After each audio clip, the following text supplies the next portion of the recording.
G'day guys, welcome back to my channel. My name is Wildkard. Thank you for watching the Wildkard Rugby Show. Like, comment, and subscribe. And yes, you are here today because Sir Eddie, oh boy, is going to have an opportunity this weekend to potentially win the Pacific Nations Cup. And man, I hope he doesn't, because if he wins this one, he's going to be running his mouth non-stop 24/7. He's going to be running 3 podcasts a week, and it's going to be, it's going to be bad for everybody. And, you can never truly shut Eddie Jones up, but hopefully, Fijians can put him back down in his place and keep him, quiet temporarily at least. And, it is going to be a pretty difficult match, I think, for the Fijians. This will be played in Japan.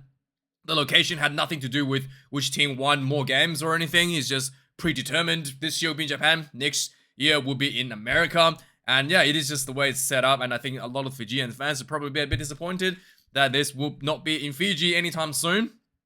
With that being said, the two teams has been pretty strong. By far the most dominant team in both sides of the pool. So Japan in their pool, against America and Canada, absolutely dominant in both sides. Fijian as well, by far the most dominant side in the Pacific Island teams, beating Tonga and Samoa in convincing fashions. Last week, the semifinals, Fijians dominated the Americans in less impressive fashion than the Japan did against Samoa, where Japan rammed through 7 tries, including a penalty try over the Samoans, which was very impressive.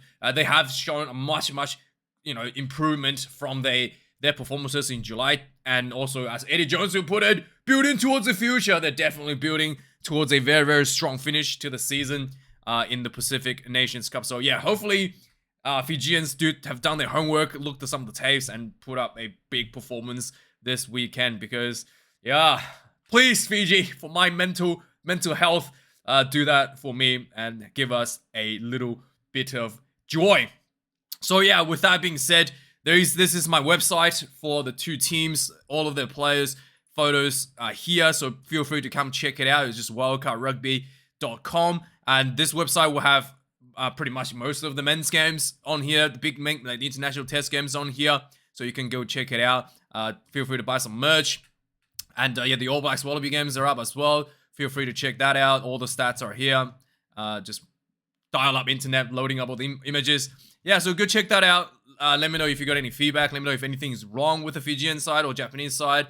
And this is going to be interesting. So yeah, with that being said, there is a little bit of interesting stats coming out of both sides. So Japan has been very dominant in terms of their scrummaging, despite relative weakness, I guess it was in July. So they have definitely improved on that. They haven't yet lose one of their own lineouts, which is really impressive. Something that clearly Eddie Jones has been emphasizing. For the Fijians, they have not conceded any points in the second half. So I guess they must be playing against the All Blacks, because that's a pretty impressive stat to not concede, not even a penalty in the second half. It's not a penalty points in the second half. It's pretty good effort for them in the Pacific Nations Cup. Also, this weekend, there will be a potential for the Fijians to move up in the Rugby World Rankings ahead of the Wallabies. Oh boy. So if they beat Japan by more than 15 points, or if the Wallabies lose to the All Blacks by more than 15 points, then and Fijian win, they will move up to 9th and push the Wallabies down 10th in the world rankings. Japan could potentially move to 14th if they win this game. Regardless of the point difference, but if they lose, depends on how many points they lose by, potentially they could move down to 15 points, and the results of America versus Samoa is also hinging on that as well. And then let's have a look at some of the quick results. As we mentioned, 22 points to 3 for Fiji last week over USA. Japan 49 points to 27. That's pretty impressive over a Samoan side. A lot of the players from the Samoan team plays in Super Rugby nowadays for Moana Pacifica, and it's a little bit I was a little bit surprised that Japan was able to run away with that game. Pretty big performances against America and Canada as well. Japan 41-24 over USA, 55-28 over Canada. Fijian dominant 42-16 over Samoa, and 50 points to 19 over Tonga. So both teams are pretty good at scoring points. So this will be a massive massive head-on-head collision this weekend. And, you know, with me saying that, I mean, it's probably going to end up just kicking like 3 penalty goals. And that's going to be it, right? So hopefully that's not going to be the case. This game is going to be played in Japan, as we talk about, in Osaka. It's going to be pretty hot there. You know, this is going to be an evening match at 7 p.m. local time. So it's going to be overcast. It's going to be 65-degree humidity. And it's even at 7 p.m., you know, even at around 7 p.m., 8 p.m., it's still going to be 30 degrees or so. Yeah, so it's going to be pretty hot. 30 degrees in the evening, and in the humid conditions, it's going to be pretty brutal. I think that the Fijians has shown that they can play really well in the heat in Fiji. In Super Rugby, the Fijian Enduro players did really well, you know, in the heat. So this might not be as big of an issue for the Fijians. And yeah, we'll have to see how that's going to turn out. It's going to be a lot of this, potentially a couple of water breaks out there.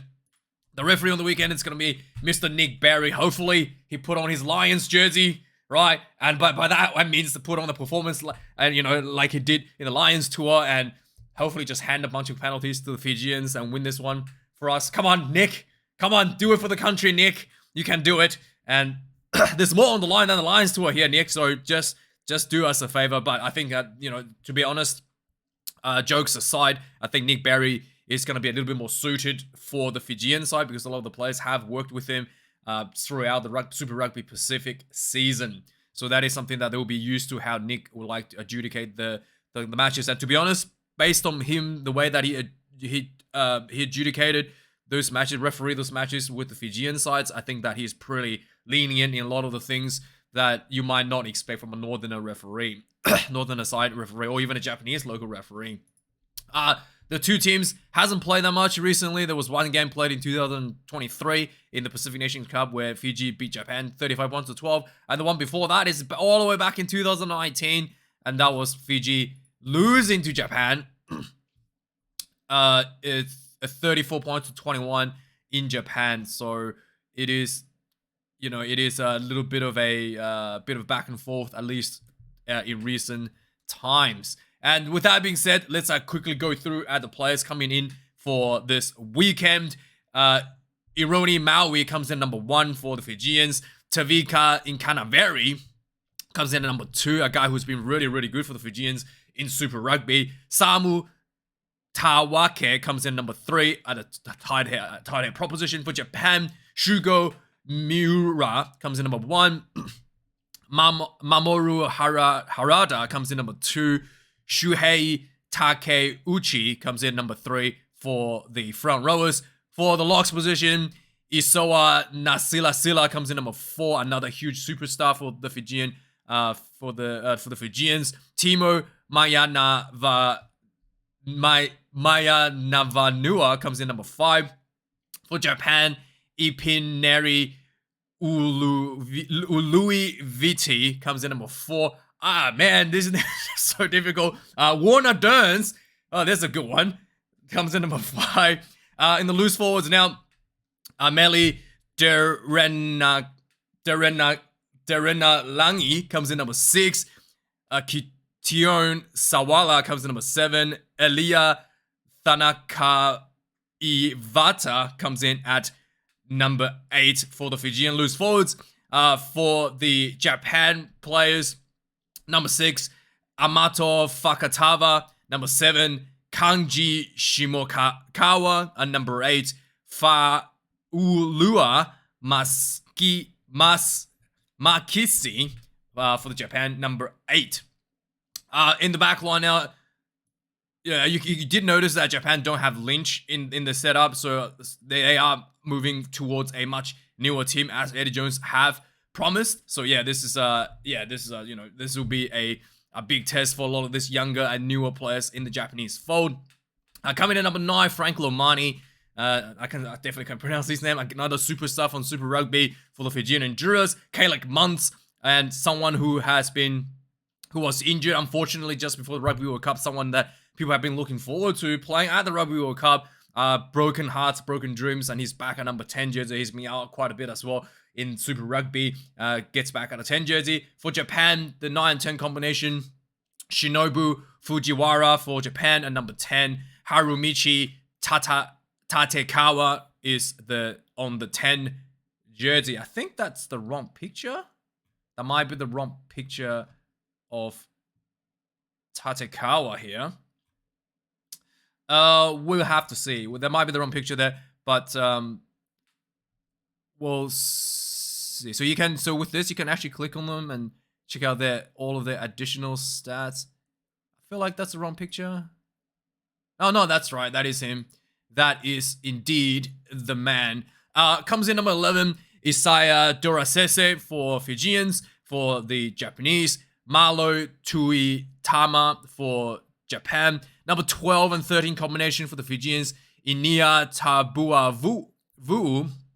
It's a number 12 jersey. Number 13, Iose Fumasi. Again, another huge star for the Fijian Enduros, who was absolutely spectacular in Super Rugby. Coming in number 12 for Japan, Nick Kuran. And number 13, the Aussie export, Dylan Riley, who was also imported from South Africa. So he's a professional export of rugby. Comes in number 13, Dylan Riley, who's been actually in really, really good form these days. And number 14, Vuate Karawalevu for the Fijian Enduros. Number 14, Japan, Tomoki Osada. And number 15, finally, Isaiah Armstrong Ravula, who was playing 10 for the Fijian Enduros in place for Caleb Muntz due to Caleb Muntz' injury. It's interesting to see that he moved to number 15 jersey. He's got a really good boot and a really good goal kicking as well. And yeah, I think that Muntz may bring a bit more flair for the Fijian side, whereas Ravula is more of a steady style of player. So having him at 15 will bring a bit of difference in attack for the Fijians in terms of those kicking game. Coming number 15 for Japan now. Sensin Lee, I think he's a Korean player, comes in at the fullback position.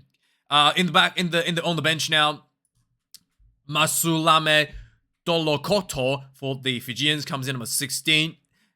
Hare Reiti Hetet comes in number 17 for Fijians. Meni Tuni comes in for the 18 jersey for riding up the front rower reserves. Japan, Kenta Matsuoka, number 16, number 17, Takato Okabe, and number 18, Kaijiro Tamefusa for the Japanese reserve front rowers. And for the remainder of the team, Masake Vose comes in number 19 for the Fijians, and number 20, Alpe Tuisue for the Fijians. And Japan, number 19, Isaiah Mapusua, and number 20, Tinan Costly for the Japan. Number 21, Penny Matavalu for Fijians. 21, Japan, Taiki Koyama for Japan. And number 22, Apisa Lome Vota for Fiji. Number 22, Yusuke Kajimura. And number 23, Ponipate Loganimasi for Fijians, coming back from the Olympics, another flying player. And Japan, Junta Hamano will be the debutant coming in at the final spot for the Japanese team. Both teams have pretty much maintained their full setup from last week. Japan, only new player being changed to number 23 jersey. And for the Fijians, Isaiah Dorasese has been moved to the starting position ahead of Momo. And that's pretty much all the that is all the changes that both the coaches have opted for. You know, pretty much a same team from the week before. Let me know your predictions about this game. I really don't know how this is going to go. I hope that Fijian will win despite the home ground advantage to the Japanese. Maybe 20, 25 points to 21 for the Fijians. Yeah, let me know your thoughts, guys. Like, comment, subscribe. And thanks for watching. And have a good one. I'll see you guys a bit later for some more reviews and more previews. Check out the website. Cheers.